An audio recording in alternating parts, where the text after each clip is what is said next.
Today I'm going to the world's weirdest cafes, including a ninja cafe where you get to train like an actual ninja, a muscle girl cafe where things get seriously crazy, a Maid cafe, a Spongebob cafe where everything is Spongebob themed, and many more. First up is the Muscle Girl Cafe, where you can pay to have buff girls slap you, lift you up, and do other crazy things. I can safely tell you guys, there is no other place in the world like this. But first, before we get to that, there's a stage with a chest press machine and a fireman pole. I know what you're thinking. What kind of workouts are they gonna do on these? But before you can find out, they make you sit down and take a shot of protein. I'm gonna be honest with you guys, the vibe and energy in this place is just insane. It's like a bachelor party on pre-workout. Yes! Now things started to get real interesting because you actually have the chance to earn these things called muscle dollars. And there's an entire menu of things you can use your muscle bucks for, and I'll get to that in a sec. Now there's a lot of things I'll do for money, anything to not get a job, but not working out. Unless it's muscle V-bucks.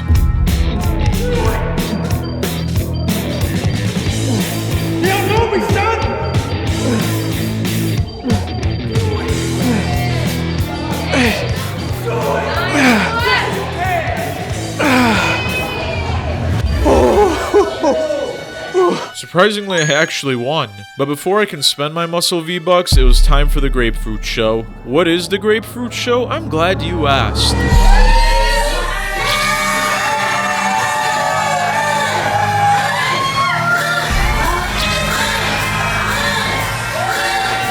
I just experienced it, and I still have no idea what's happening. I think I get it. The hands are what give it the extra flavor. I feel like I'm in Vegas, but without all the, rip-offs. Wait, can I buy that option? And if somehow by this point you still don't feel inferior, there's even a pull-up show. But now it's time to use my muscle bucks, and like I mentioned earlier, you can use them on a bunch of stuff, like having the girls give you a shrine lift, kick your butt, and this. Oh, they went full Russian guy. Like, it actually rattled me there for a minute. I could taste the stars that I was seeing. But since that wasn't enough, I went back for more. And that's what I'm having. Oh, and I also spent more muscle bucks to be picked up. Worth it. Yeah, I imagine this business model wouldn't be nearly as successful if it was just a bunch of middle-aged dudes named Jeff or Chris. Slaps, kicks, drinks. This place is awesome. That slap was legendary, but I kind of regret asking for it already. I'm not even sponsored by them. But if you're watching Muscle Girls, I'll keep plugging y'all for some Muscle V-Bucks. Easiest here. Next up, I'm going to a cafe that teaches you valuable life lessons if you're living in Edo period Japan. The Ninja Cafe. Now, I'm pretty sure they make the door to this place as heavy as possible because that's actually your first test. This thing's heavier than the rock carrying a bag of rocks. Inside, the cafe's decked out in ninja stuff like a shooting star range, swords, and a place to change into proper ninja gear. You can honestly tell these guys put a lot of love and effort into creating this whole ninja dojo vibe. Even the menu's a ninja scroll. But first it's time to put on the costume, and I really like how they give you this handy little guide, which is honestly perfect and very much needed for a certified goober like me. And somehow that still wasn't enough, so I'm gonna need more help. I don't remember my ninja Halloween costume having this many strings or being this complicated. Now clearly my hands are dyslexic, so I'm not even gonna try to put the headband on. Yeah, put ninja costume down as one of those things that look awesome, but are an absolute pain to put on. The brownest ninja. There. Oh, and I also got some ninja-themed fizzy drinks, so now it's time for the main event. But like any good video game, you first have to go through a tutorial. And unfortunately, I can't skip this one. After, it's time to throw some of these bad boys, and the first one didn't go so great. Uh-oh. It's all good. It's not like Tom Brady threw a touchdown the first time he ever threw a football. Allegedly. Did I just compare myself to a Hall of Fame quarterback? Yes. But noticing I had the throwing skills of an inebriated chimp, they gave me stars with different numbers of pointy ends. Now, I don't know physics, but I am assuming that makes a difference. Oh.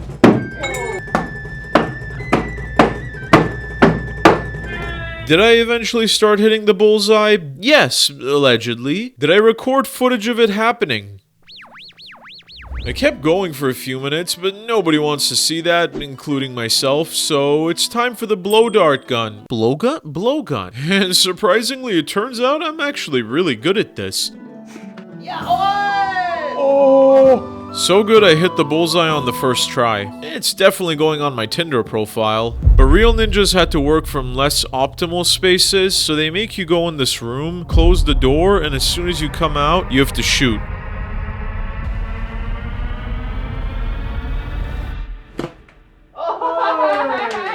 I was trying to find the door handle. I couldn't see it. I was like, oh. Finally, it's time for the sword. After getting a demo of the moves, I actually got to fight the dude.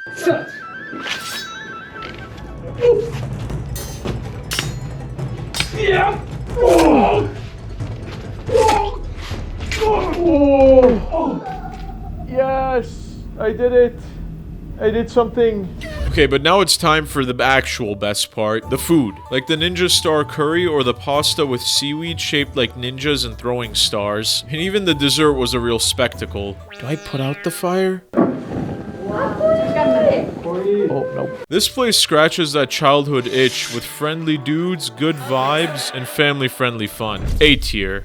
This next cafe is honestly a really cool concept, but the idea and mission behind it are just awesome. The sign's supposed to say Bearpaw Cafe, but it actually looks like a Rorschach test you'd get from a psychiatrist in the back of a van. Tell me what you see.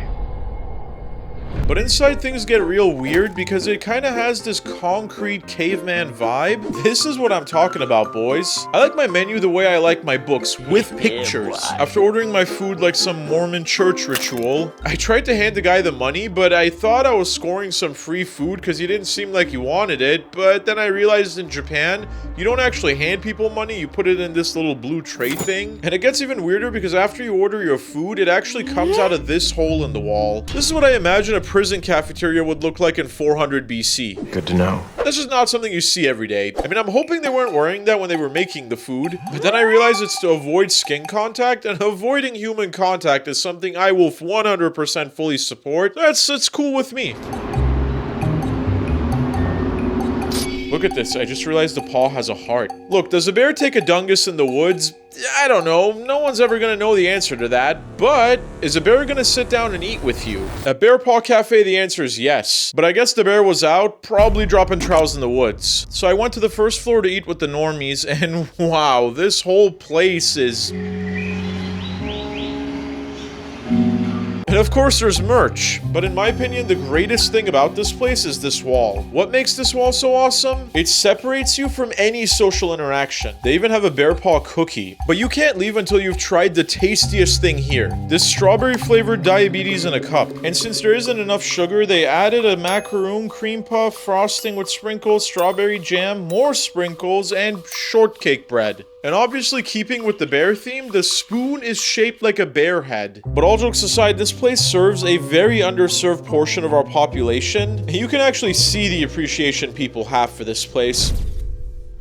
Next up is the Ramen Noodle Museum. Cup Noodles Museum. Yes, that's right, there's a Cup Noodles Museum. Now I know it's not a cafe, but the other day I was on Google and I saw this thing was a mile away. I mean, come on, how are you gonna find a Cup Noodles Museum and not go to it? Surprisingly, this museum is actually pretty massive, and allegedly there are some really crazy exhibits, like a food court that serves ramen and desserts, but from all over the world. And even an interactive exhibit where you can make your own ramen. But up first is a room where they showcase every single type of ramen ever. Like seriously, it's all here. I'm progressively losing my mind. College me would be so jealous right now. Honestly, at this point, I'd believe that anything in Japan can be a museum. Sand? Yeah, sure, it's probably a museum here somewhere. They even have this. The next room has a giant silver statue of the founder holding what I can only assume to be a cup noodle or an iPhone. I guess you can call him Daddy Ramen. There's also a room with motivational stuff and lots of quotes from people like Columbus. Yeah, because who doesn't love getting motivational quotes from ramen or... What is this, like some IRL ramen-influenced Pinterest board? And my personal favorite by this guy. Whether you think you can or can't, you're usually right. What does that even mean? Who's going to Henry Ford for motivational quotes? That's like going to Jeff Bezos and asking him for recommendations on hair product. But nothing could have prepared me for the art. Oh yeah, that's right, there's art in this ramen museum. Like this tree of ramen noodles growing out of a ramen cup suspended in midair. I can't believe I just said all those words, or that they actually make sense. This is a ramen museum. Why is there nature and science and trains stuff? Just keep it about ramen. Now it's time for the interactive experience. Instead of watching me being artistically disabled, let's cut to this. No, not that. This. First, you design your cup. Next, like you would at a Chipotle or prison, you line up to pick the toppings for your ramen, but unlike Chipotle, you actually get what you pay for. And I was actually looking forward to and kind of excited to try my own ramen, but afterwards they ended up shrink wrapping it, so I still had to find the food court. Oh, it's hot. They're hot. But no ramen museum would be complete without a giant wall outlining the entire history of ramen. But the coolest and most concerning thing is this map over here that shows you how much each country is consuming in ramens. And there's events that you probably never even heard about. Did you know there was a World Ramen Summit? Yeah, it sounds like a group of guys I'd love to invite over for dinner. Oh, but even weirder is there is a World Instant Noodle Association, abbreviated unfortunately, or fortunately, depending on who you are, as WINA. And if all that wasn't enough, space ramen. They sent ramen into space, I guess to make those astronauts feel like broke college kids again.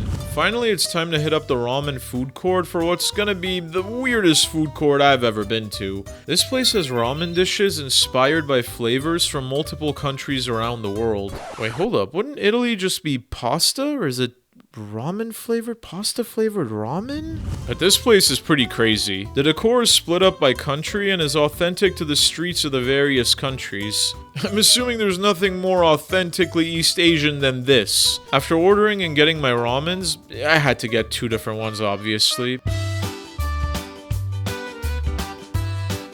Finally, it's time for dessert, and unsurprisingly, it's ramen. Ramen flavored ice cream with real vegetables and real ramen seasoning. There's frozen pieces of beef, bell pepper, and corn in a nice vanilla curry ramen broth flavor soft serve. The ice cream is incredible. Even though my face might not be conveying that, it is incredible. Oh, and I almost forgot, the ramen pasta. It's pasta. But the worst part of this whole thing is that they're sold out of tomato jelly, and I'll be wondering for the rest of my life what I've just missed out on. But before I leave, I had to check out a bunch of the other cool stuff, like a second interactive ramen making experience where you actually make the noodles from scratch. And of course a gift shop that I might cover in an upcoming video. A cup noodle ramen museum that's fun, interactive, and actually informative. Beat here. On the way, I decided to stop at the legendary Maid Cafe. Well, it actually turns out there's a lot of Maid cafes in Japan, surprisingly, but this is the most popular one. These cafes are really popular in Japan, and I'm on a quest to find out what makes them so popular and why is this one the most popular. Unsurprisingly, the first thing I noticed is that most of the customers are simply nerdy-looking men. Which is kind of interesting and also slightly concerning because most of the decor is actually looks like it's geared towards children. Middle and high school students. How much stuff do they sell here? This is like 50,000 things on the menu. The waitress told me I had to act cute. Silly waitress, I don't have to act. But clearly that wasn't enough, so she told me to meow. Meow, meow. I don't think it's saying too much when I say that this whole experience has been nothing short of shocking. But the most shocking thing are the prices. Each table charge 60 minutes, 880 yen, plus 1 person, 1 order. But it turns out you can actually get a show with your food, so feeling like Papa Moneybags over here, I decided to throw some bills around. Is that how the kids say it these days? Hootie, hootie. Shaka, shaka. Moi, moi. King, king. Yang, yang.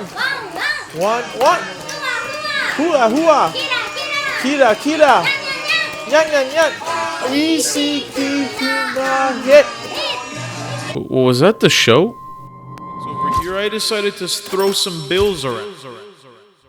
Finally, the food came out, and it looks great, but there's something wrong. Yeah, can you see it? There's only 3 pieces of chicken. I'm a horizontally growing boy in my 20s. I'm gonna need more than 3 pieces of chicken for sustenance. The Maid Cafe was an experience. The food was good, just wasn't enough of it, and the crowd is interesting, group of folks, and I don't really get it, but I guess if you do get it and you're into this, it's cool, so... Next up, I decided to go to a Star Wars cafe, and the biggest question is this gonna make Star Wars fans proud? Or honestly, is it gonna be good at all? But before I could go in, they made me make a reservation. Do you have a reservation? Hi, I don't. At the door. For an hour from now. But things are about to get a lot worse. I walked in, and this is the most cafe-looking cafe. And by that I mean it looks exactly like what you imagine a cafe would look like. Even though the place is more dead than a mattress firm. Mattress firm is a front for... Wow, we got a packed house here, boys. There's like 5 people here, and I mean, I kind of like what they did with the wall art and stuff, but it just doesn't really feel like I'm in a Star Wars themed cafe. You know, I was kind of expecting something more like a rainforest cafe type of vibe, but with Star Wars, it doesn't feel like a lot of effort was put in here. But at least they're playing this song from Star Wars on a loop. But maybe the food will surprise me. Oh no, it's a QR code. Ugh, this thing is definitely not gonna load with my AT&T plan. Why would they need a QR code? There's only like 2 items. The menu's all in Japanese, and my phone decided to take the day off from translating, so I decided to order this moldy green looking thing that looks like a sewer gave birth to a loaf of bread. But before that, I ordered this sus looking blue liquid that kind of looks like a creamy Windex mixture. I have no idea what this is. It's coconut water. What in the Costco sample size is this? It also comes in green, but since my bread is already green, I decided that's just too much green for one day. It somehow looks worse than the pictures. I bet you've wondered if your food meets Disney's nutritional guidelines? Well, at the Star Wars cafe, you don't have to wonder anymore. The soup looks like something even Panera would reject as food. This is actually a great way to disguise mold as bread. Or bread as mold? I assume this is what bread wears when it goes out for Halloween. And dipping the bread into my soup was a bad idea. But the worst part is I thought these chunks in my soup were tofu, but they're actually chicken. With the texture and taste of tofu. I'm experiencing being a peasant in Star Wars. But what better way to top off this culinary experience than bringing your receipt in a fancy box? What's that, brother? Suddenly after my meal, I found out that there's a museum/gift shop down the hall. But like the rest of this place, it just felt low effort and gimmicky. The Spongebob Cafe coming up later in this video is gonna be a lot better, probably. And let us all pray for upcoming restaurants. Next up, I'm going to a vending machine that sells beetle drinks, scorpions, and water beetles. Probably the only vending machine in the world that actually sells these things and more. Even this bird knows what's up. Now luckily, the most important parts have translations. Now you probably didn't know this, but there are many different ways to eat bugs. Like cricket meatballs and risotto? Now, that's cool and whatever, but the worst thing is, they're out of scorpions. Also, can we talk about how expensive this vending machine is? It's literally selling crickets that I can find on the side of a street at night. Anyways, I'm really bummed about the whole scorpion being out because I was actually looking forward to having my scorpion the way I like. Sous vide and dehydrated. But don't worry, there is something for everyone with the variety that there is here. I mean, look at this. They have 5 different types of crickets from all over Japan. But since they're almost out of everything, and I'm a big curry guy, I went for the curry with cricket meatballs since even though they have a fancy cricket meatball risotto that might even get Gordon Ramsay bricked up, I wasn't really feeling that adventurous. This is the fucking fastest fucking rock! But I can't leave without buying something to wash all this down with.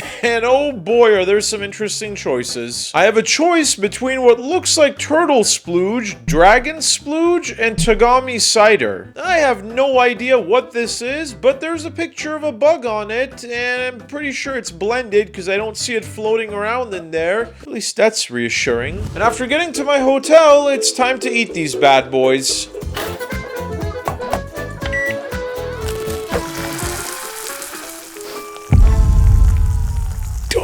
Getting PTSD. Surprisingly, it doesn't look much better when it's cooked, but then again, it came from a vending machine in the back of an alley filled with rats. Literally, I think one went into the vending machine from what I remember. And a bunch went into this restaurant's kitchen that was right next to the vending machine, which is very concerning. Finally, it's time to taste it.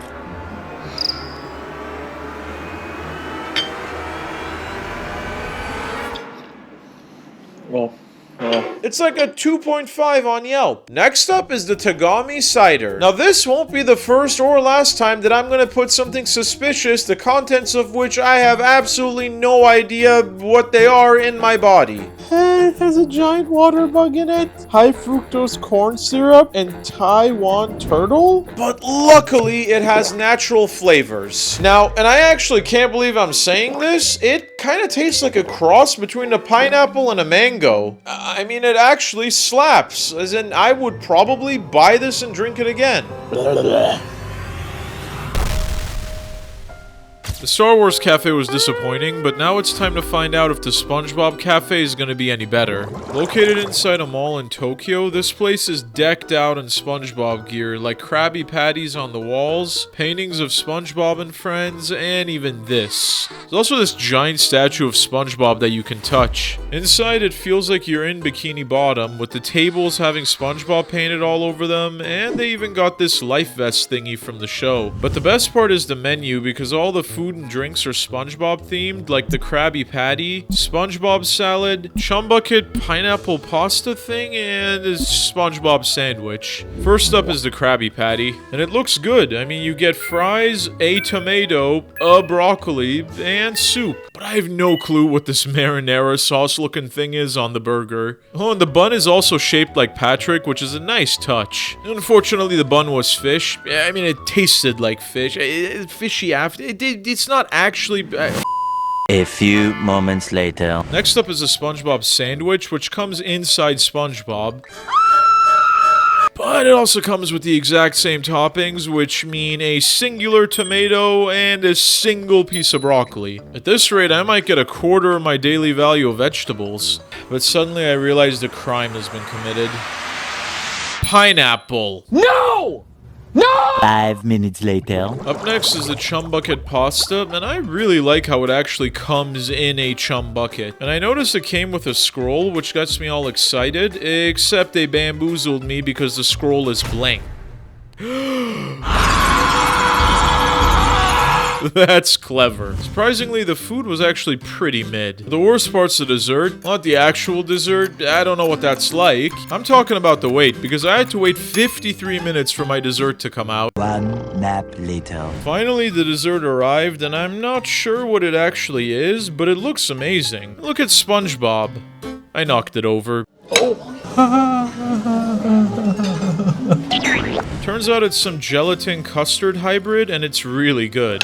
The dessert's actually really good. And last but not least is the most incredible looking dessert you'll see. Oh my god, it looks like Gary. Look at how amazing this looks. They nailed it. The eyes are the best part. But before I leave, there's a gift shop with all types of SpongeBob merch you can imagine, like shirts, pins, and hand towels, and all this other stuff. They even have these little fake cans of SpongeBob food. I used to have a SpongeBob backpack, a SpongeBob pen, 2 SpongeBob shirts, SpongeBob blankets. I would have died as a kid. This one's a tough one because the vibe and effort were A, but the food was C. But then again, the dessert was S, and I did just come from Star Wars, which was The biggest piece of dog B tier.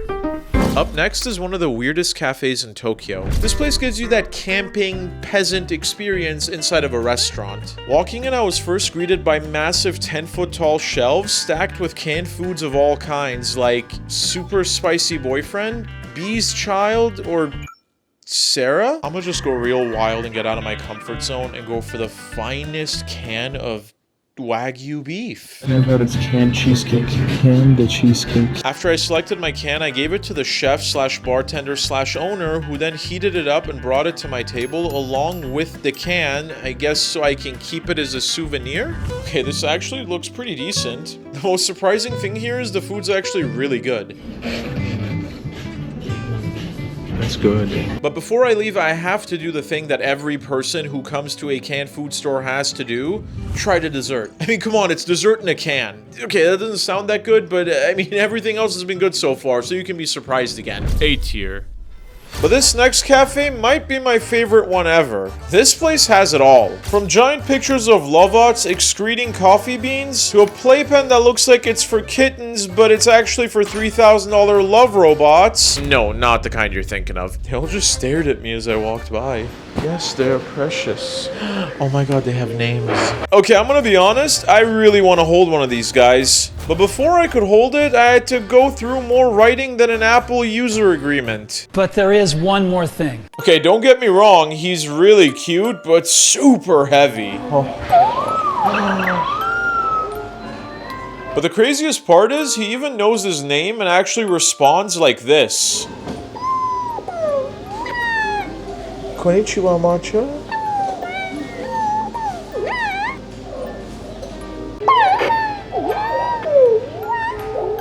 You're beautiful, aren't you? You're better than a baby. I should probably talk about the food as well. The latte is almost too cute to drink. Unfortunately, Matcha had to go into his high chair like a human baby while I ate. The apps are well presented and actually pretty delicious. The rest of the food was honestly... The food is easily better than any other cafe I've been to so far. But before I leave, I actually got a chance to go into the playpen, and suddenly... They're all looking at me, look. Surprisingly, they all did a decent job of not crashing into each other. And as I was leaving, they all did some pretty interesting things, like this one that turned around and looked at me, and even this one which wanted to be picked up. This place gets a 3 Michelin, 5 Yelp stars for food, and honestly, 10 out of 10 for concept. So that's... Easy S tier. Same price as the Spongebob cafe, but way better experience. I got to play with love robots, and the food was actually good. After that, I decided to get my ears cleaned, so naturally, I'm gonna go ask Japanese girls in maid costumes to clean them out for me. Surima-san, do you do ear cleaning? Because it turns out, surprisingly, in Japan, you can go to a cafe and have your ears cleaned out by a maid. But things are off to a bad start because every maid that I've asked so far just starts laughing. They're probably thinking I have some weird ear cleaning. And soon I realized why. Ear cleaning, hi. Eventually, a really nice shop owner gave me directions to the infamous ear cleaning maid cafe shop. So I had to take drastic measures. Finally, I found it, and something tells me this is probably the right place. For some reason, they keep insisting that this is not a shop. I don't know who comes to an ear cleaning place thinking that they're gonna get that. Hi, konnichiwa.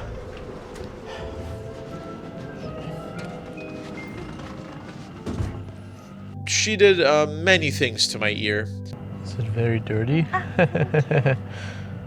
It was all going fine until she started tickling my ear. It's ticklish. Oh, I can hear everything. No, I'm not a doctor, but I don't think tickling gets the wax out. But surprisingly, the result was mind-blowing. That's good. At least my next cafe is going to give me the chance to relax and focus on my work. The best things are these little baskets that most Japanese places have that you put your backpack or purse or whatever into and you can store it under your chair. Surprisingly, there's no food. But even though this place doesn't have any food, they have the next best thing. No human interaction. You get this questionnaire that has some interesting questions. The coolest thing is you can actually set progress goals for yourself and the owner is going to make sure you meet them. I wanted hard for 30 minutes. And after filling it out, it's time to be productive. After pretending to work for a while, I looked up and suddenly... You finish? He actually checked on me like the dad I never had. Please concentrate. Even though the conditions were perfect and my owner still tried, I still procrastinated. Go the Work. But the greatest thing about this place, and honestly the coolest thing you'll see today, is the bathroom. Because it's not even a bathroom, it's actually a bathroom that's been converted into a museum for old electronics. It's awesome. B tier. On the way to the next cafe, I stopped at the weirdest vending machine in Japan. Located inside a train station, this vending machine actually serves hot ramen. First, you pick one of the flavors that they have on the touchscreen. Surprisingly, there's more than one. And then it walks you through each step. Once it's ready, your ramen is dispensed here like some tiny, probably stale bag of Doritos from a regular vending machine. They even have chopsticks and spoons, and let's be honest, if this was America, it'd be empty because people would either be stealing them or it would never be restocked. Now for the moment of truth, is it actually good ramen?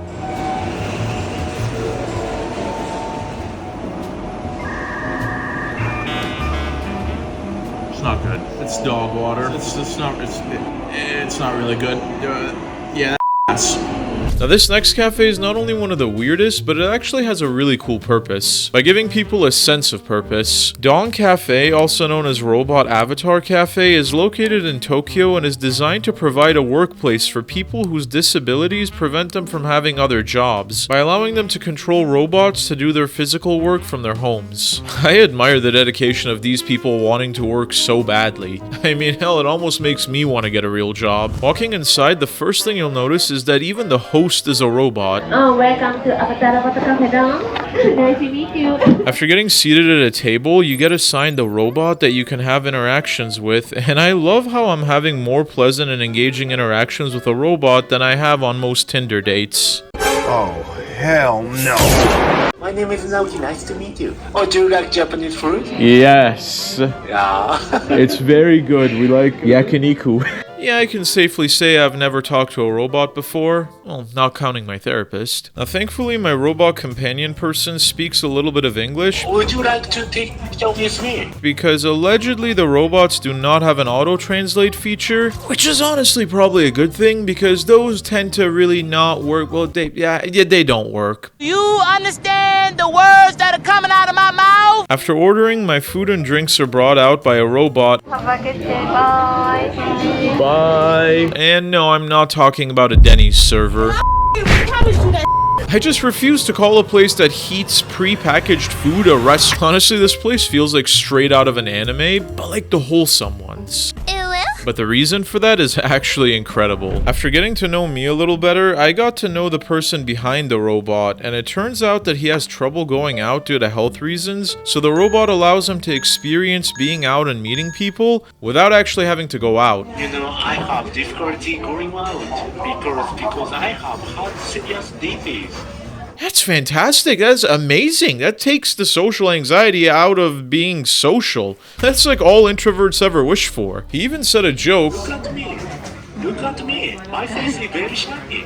But I couldn't understand it, so there were some awkward moments. After a few minutes of getting to know my new robot friend, he did what most people do after about 7 minutes of interacting with me, which is seize all interaction with me. The whole place is filled with all kinds of different robots of different sizes, all with different roles. They even have an interactive experience where you can try out controlling one of the robots. Yeah, I mean, sure, it's not one of those fancy big ones, but as all my exes like to remind me, size doesn't matter. So I decided to mess around with this iPad, and it turns out you can actually see what the robot sees. And since I have the mental age of a 13-year-old, I've decided to just touch everything.